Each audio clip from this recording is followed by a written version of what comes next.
कल्याण करने के लिए अवतार लिए हुए हैं। कृष्ण कन्हैया उस उखल को घसीटते हुए बाहर पहुंच गए आंगन में। अर्जुन के दो वृक्ष लगे हुए थे, एक ही स्थान से लगे हुए थे, जोड़ा वृक्ष था, इसलिए कहा यमलार्जुन। उसके बीच में से निकले, उखल फंस गया, भगवान ने थोड़ा सा झटका दिया, वृक्ष उखड़ गए। दो दिव्य पुरुष निकले, सुंदर चतुर्भुज रूप धारण करके, दिव्य रूप धारण करके प्रकट हुए, भगवान की स्तुति वंदना की और भगवान के दिव्य धाम को गए। परीक्षित जी ने प्रश्न किया, गुरुदेव इसका रहस्य क्या है, कृपा करके समझाइए। कहा दो जीव जो निकले हैं इन अर्जुन के वृक्षों के टूट जाने से, ये पिछले जन्म में क्या नहीं, आपने आधा सुना है, ठीक से सुनो और सुधार करो। नहीं, जय विजय का तो अभी आगे आएगा, तीसरा जन्म है अभी आगे, अभी 2 जन्मों की बात। कुबेर के पुत्र थे नलकुबर और मणिग्रीव। नारद जी एक बार जा रहे थे, ये नलकुबर और मणिग्रीव अपनी स्त्रियों के साथ में नदी में उतर करके क्रीड़ा कर रहे थे, निर्वस्त्र होकर के। तो स्त्रियों ने तो वस्त्र धारण कर लिए नारद जी को देख करके, और इन्होंने नारद जी का, ऋषि का अपमान कर दिया। नारद जी ने शाप दे दिया, जड़ योनि में जाओ। जड़ की तरह आचरण है, वृक्षों की, पत्थर की तरह, जड़ वस्तु की तरह आचरण है। बुद्धि है लेकिन ये समझ में नहीं आ रहा है कि अनादर अपमान नहीं करना किसी ऋषि मुनि का, बड़े का। कहा जड़ की योनि में जाओ, क्षमा याचना की तो नारद जी ने कहा भगवान का स्पर्श प्राप्त होगा, तुम्हारा कल्याण हो जाएगा। सुखदेव जी कह रहे हैं परीक्षित, जिनको जिनको शाप मिला है, ये शाप नहीं, वस्तुतः ये तो वरदान है। क्यों? अपराध किया, उसका दंड भुगता करके शुद्ध कर दिया, शाप दे दिया। शाप तो वरदान कैसे हुआ? क्षमा याचना की तो कहा भगवान कल्याण करेंगे, भगवान ही कल्याण करने वाले हैं। दुर्वासा ऋषि ऐसे ही हैं, इंद्र को शाप दिया, श्री भ्रष्ट हुए तो भगवान को आना पड़ा। जिसको जिसको शाप मिला सबका कल्याण भगवान नहीं किया। तब श्री सुखदेव जी कह रहे हैं परीक्षित, भगवान ने उनका कल्याण कर दिए। नलकुबर मणिग्रीव नारद जी का अनादर करने के कारण, अपमान करने के कारण शापित हुए थे, और इस तरह से भगवान ने इनका कल्याण कर दिया। बड़ी भारी आवाज हुई, सारा ब्रह्मांड गूंज गया आवाज होने से। नंद बाबा जी भागते हुए आए, यशोदा मैया इस बार पीछे हैं। हर बार यशोदा मैया सबसे पहले आती थी, यशोदा मैया पीछे, सबसे पहले नंद बाबा जी भागते हुए आए। कन्हैया की कमर में से रस्सी खोली, उठा करके हृदय से लगाया। यशोदा मैया आए तो कहा यशोदा ये क्या किया, क्यों बांध दिया? कहा ऐसा ऐसा कर्म किया था, दिन रात सताता रहता इसलिए बांध दिया।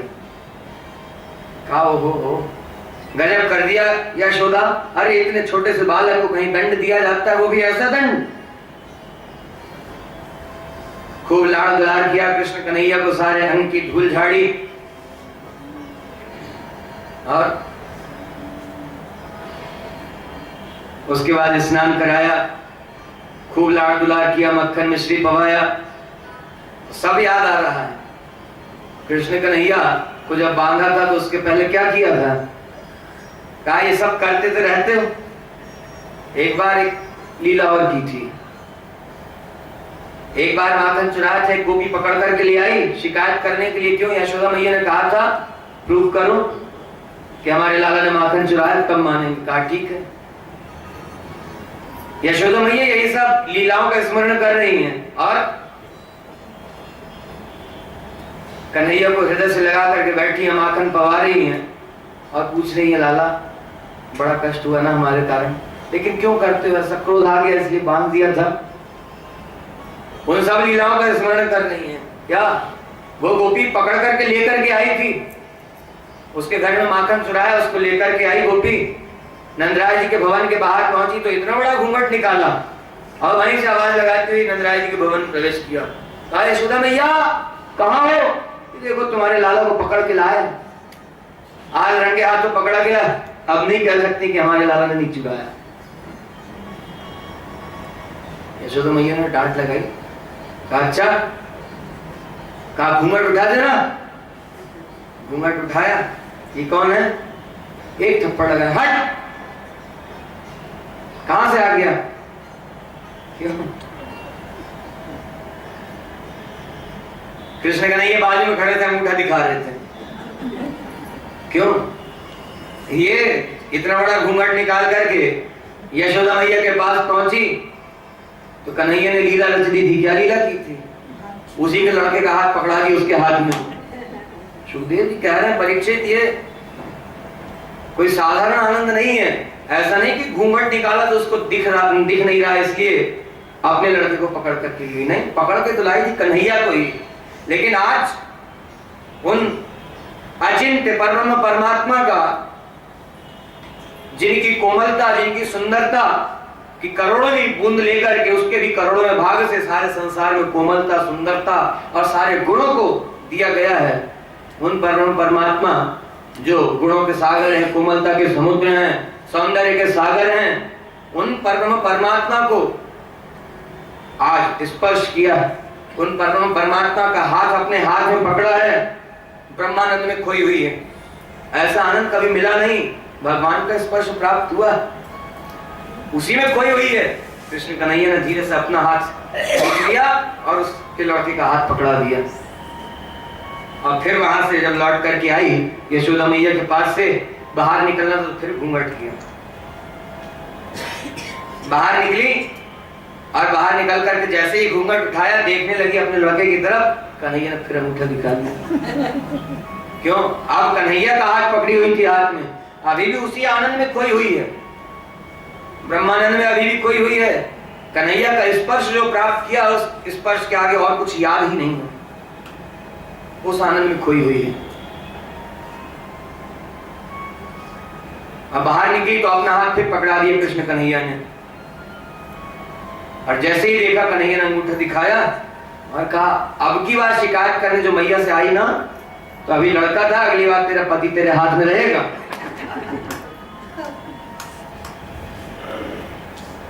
इन सब लीलाओं का स्मरण कर लो। लाला माखन अपने ही घर में चुराया करो, घर में बहुत है उसी को पाया करो, अरे दूसरी जगह जाके चुराने की क्या आवश्यकता, तुम्हारे यहाँ कमी है क्या? कन्हैया ने कहा नहीं मैया। कहा फिर? कहा ये तो आप लोगों के आनंद के लिए, ये सब मेरा दर्शन करने के लिए आती है ना, शिकायत करने आती है कि कन्हैया का दर्शन करेंगे, शिकायत करना तो बहाना मात्र है। लेकिन अब गोकुलवासियों में विचार चला, सब इकट्ठे हुए, विचार चलने लगा कि ये जब से लाला का जन्म हुआ तब से यहाँ कोई ना कोई उपद्रव हो रहा है, तो इस स्थान को छोड़कर कहीं और चल करके रहना चाहिए। क्या करें? उपनंद जी हैं, उन्होंने राय दी कि जमुना नदी के किनारे वृंदावन नाम का एक वन है, वहीं चल करके रहना चाहिए, हमारे गोधन के लिए, हमारी गायों के लिए, बछड़ों के लिए, बैलों के लिए उत्तम जगह रहेगी।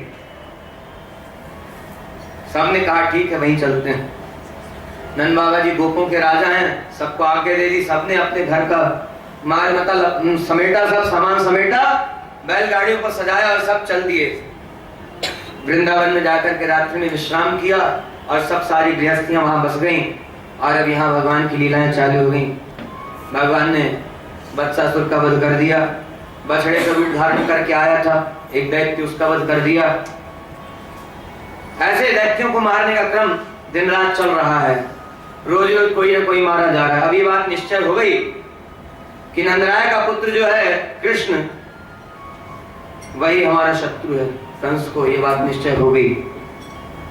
और अब बड़े बड़े दैत्य राक्षसों को भेजा करता है। भगवान ने बकासुर का वध कर दिया, चोंच फाड़ दी पकड़ करके, उसका भी वध कर दिया। अब कृष्ण कन्हैया थोड़े बड़े हो गए, कहा मैया हमको भी गाय चराने जाना है, गाय चराने जाने दो। मैया ने कहा नहीं लाला अभी छोटे हो, अभी बछड़ों को चराओ। तो बलराव भैया को कृष्ण कन्हैया को बछड़े चराने की आज्ञा मिल गई। अपने ग्वाल सखाओं के साथ में, ग्वाल बालों के साथ में बछड़े चराने के लिए जाया करते हैं। एक अघासुर नाम का दैत्य आया, अजगर का रूप बना करके, बड़ा विशाल शरीर है पर्वत के समान और मुख खोल करके बैठा हुआ। गोप ग्वालों ने कहा कन्हैया देखो बड़ी सुंदर गुफा दिख रही है, अंदर से लाल लाल मालूम हो रही है, बड़ी सुंदर दिख रही है, चलो देख करके आते हैं। कन्हैया ने कहा नहीं जाना नहीं, लेकिन नहीं माने। कहा अच्छा ठीक है तुम रुको, हम जाकर के घूम करके आते हैं। नहीं माने, घुस गए अंदर। भगवान तो सबकी रक्षा करने के लिए, कल्याण करने के लिए अवतार लिए हुए, मालूम है भगवान को क्या अनिष्ट होने वाला है इनका। भगवान भी घुस गए उसमें। जैसे ही भगवान ने अंदर प्रवेश किया, इस अघासुर ने अपना मुख बंद कर लिया, अजगर ने अपना मुख बंद कर लिया। भगवान ने अपना तेज इतना बढ़ाया कि जलने लगा, मुख खोल दिया, सबको लेके भगवान बाहर आ गए।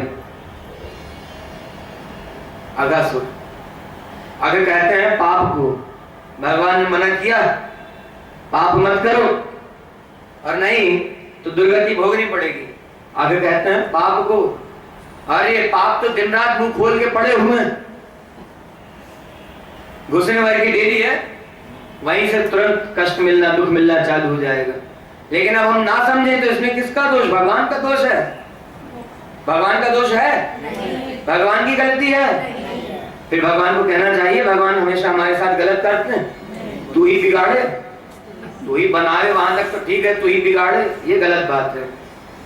इसलिए इसमें भी सुधार कर लीजिए, आपसे ये नहीं कहना तू ही बनाए तू ही बिगाड़े।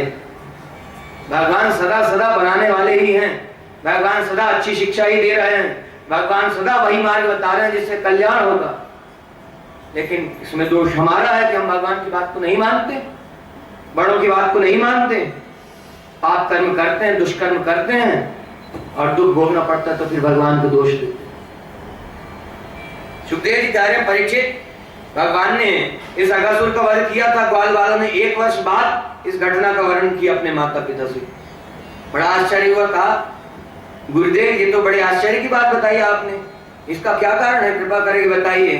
सुखदेव जी कह रहे हैं परीक्षित, भगवान ने अघासुर का वध कर दिया और उसके बाद दोपहर में आकर के भगवान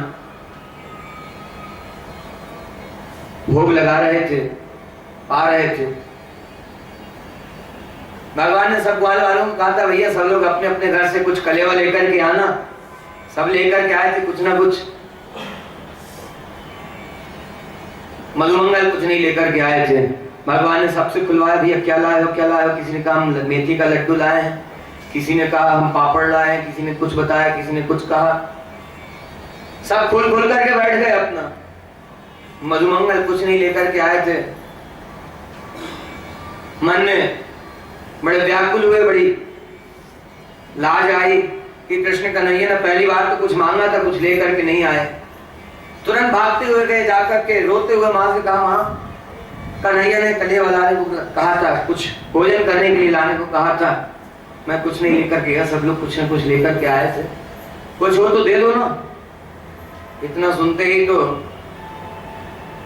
ये गोपी ग्वालिनी जो है कृष्ण कन्हैया का स्मरण करके रोने लग गई, आंखों से अश्रुधारा बहने लग गई। क्यों? बड़ी गरीबी स्थिति है, घर में कुछ है नहीं, भिक्षा मांग करके काम चलता है, ब्राह्मण है, भिक्षा मांग करके काम चलता है, कुछ है नहीं, क्या दें कृष्ण कन्हैया के लिए बना करके। जल्दी से देखा थोड़ा सा बेसन रखा हुआ था, पड़ोस में जाकर के छाछ ले आई, घोल करके कढ़ी बनाई और एक मिट्टी की छोटी सी हंडी में छोटी सी मटकी में भर करके दे दिया, कहा ले जाओ। बड़े प्रेम से दिया था। मधुमंगल लेकर के चले, मन में बड़ी उथल पुथल हो रही है, कहाँ कृष्ण कन्हैया यशोदा मैया के हाथ का माखन, मिश्री माखन, रोटी पाने वाले, 56 भोग पाने वाले, और ये मेरी मैया ने क्या बना करके दिया। सुन करके देखा बड़ा खट्टा, इतना पुराना छाछ, 3 दिन पुराना छाछ लेकर के आई। बड़ा खट्टा, ये कृष्ण कन्हैया के लायक तो किसी भी तरह नहीं है। यही विचार करते करते पास में पहुंच गए और अंत में फिर विचार किया कि नहीं, ये कृष्ण कन्हैया को देंगे नहीं तो क्या करें, अन्न का अनादर थोड़ी करेंगे। वहीं खड़े होकर के सारी मटकी उड़ेल ली, पी गए। इतने में श्री रामा ने देखा, कहा अरे कन्हैया देखो देखो देखो मधुमंगल क्या कर रहा है। कृष्ण कन्हैया दौड़ करके भागते हुए गए, हाथ से मटकी छीनी और इस छीना झपटी में कढ़ी पूरी फैल गई, मुख के ऊपर, छाती के ऊपर। मटकी तो फेंक दी कृष्ण कन्हैया, मधुमंगल का मुख चाटने लग गए। क्यों? मधुमंगल इतने प्रेम से लेकर के आए थे, मधुमंगल मांग करके लाए अपनी मां से, तो उस मां की क्या दशा थी, पहली बार तो मांगा है कृष्ण कन्हैया ने, जो भी वो प्रेम पूर्वक दिया, कितनी भी खट्टी थी, कितना भी पुराना छाछ था, इतने प्रेम से दिया। भगवान ने कहा ना, मशनामि प्रयतात्मना, प्रयत्न करके स्वीकार करता हूं। प्रेम से एक सूखा पत्ता भी अर्पण करेगा, तुलसी का सूखा फूल भी अर्पण करता तो प्रयत्न करके स्वीकार करता हूं। वही बात है, पत्रम पुष्पम फलम तोयम यो मे भक्त्या प्रयच्छति तदहं भक्ति भजताम अश्नामि प्रयतात्मना। भगवान मुख चाटने लग गए। भगवान जब से अवतार लिए हो तब से सारे देवता आकाश में खड़े होकर के रोज रोज कन्हैया की लीलाओं का दर्शन किया करते हैं। दैत्यों का वध होता है तो पुष्प बरसात में, कोई और लीला करते हैं तो आनंदित होते हैं देख देख करके। ब्रह्मा को देख करके बुद्धि भ्रष्ट हो गई। हाँ, ऐसे ही कहा सुखदेव जी ने, ब्रह्मा की बुद्धि भ्रष्ट हो गई। क्यों? एक दृश्य और दिखाया था भगवान ने। कलेवा करने के लिए बैठे थे तो एक ग्वाल ने लड्डू निकाल करके कन्हैया को दिखाया, कन्हैया ये लो तुम्हारे लिए लड्डू लाए हैं। कन्हैया ने जैसा ही हाथ बढ़ाया, अपने मुख में लड्डू डाल लिया, अंगूठा दिखा दिया। अब ब्रज की भाषा में बोला, ये ले कन्वा सारे। लाला ने कहा अच्छा। एक थप्पड़ लगाया, लड्डू निकल के मुख से बाहर निकला, उठा करके पा गए। ब्रह्मा आकाश में खड़े होकर के सिर खुजला रहे थे अपना। ये क्या है? ये परब्रह्म परमात्मा है। सुना है परब्रह्म परमात्मा जगत कल्याण के लिए अवतार लिए हो, द्वापर में कृष्ण के रूप में। ये परब्रह्म परमात्मा किसी के मुंह का जूठा लड्डू और किसी का मुख चाट रहे हैं, ये क्या है? ये परब्रह्म परमात्मा नहीं हो सकते। लेकिन फिर भी यह जो लीलाएं देखी, इतने बड़े बड़े दैत्य राक्षसों का जो वध किया है, जिनके नाम से इन बड़े बड़े देवताओं की घिघी बन जाती थी, इनका वध कर दिया। मन में शंका हो रही है, आप परीक्षा लेंगे। भगवान ने लीला कर दी। भगवान तो जानते हैं परीक्षा लेना चाहते हैं। भगवान ने कहा ठीक है। सुग्रीव ने परीक्षा लेनी चाहिए तो भगवान ने उसको भी परीक्षा दी। ब्रह्मा को भी परीक्षा दी। भगवान ने कहा ठीक है। भगवान इधर भोजन करने के लिए बैठे, भोग लगाने के लिए। ब्रह्मा आए, बछड़ों को चुरा करके ले जाकर के छुपा दिए कहीं। ग्वाल वालों ने कहा कन्हैया बछड़े कहीं चले गए, दूर निकल गए लगता, हम देख करके आते हैं। कन्हैया जानते थे कहीं। कन्हैया ने कहा अच्छा आप लोग रुकिए, भोजन कीजिए, मैं देख करके आता हूँ। भगवान गए उधर, इधर ग्वाल वालों को भी चुरा करके ले गए, उनको भी छुपा दिया ब्रह्मा ने। उस दिन बलदाऊ भैया नहीं पधारे थे वन में। सुखदेव जी कह रहे परीक्षित, कन्हैया ने सारे स्वरूप धारण कर लिए। जो ग्वाल वाले थे उनका सबका स्वरूप बनाया, जितने बछड़े थे उनका सबका स्वरूप बनाया। ग्वाल वालों की जो जो सामग्रियां थी, छींके, डंडे, लकुटी, श्रृंगी, कमली, जो कुछ था सब बन गए भगवान। और यहाँ ब्रज में क्या दशा है? अब ये बछड़े वन से लौटते हैं चर करके, तो इनकी माएं दूर से ही देख करके इनको पुकारती, आवाज लगाती।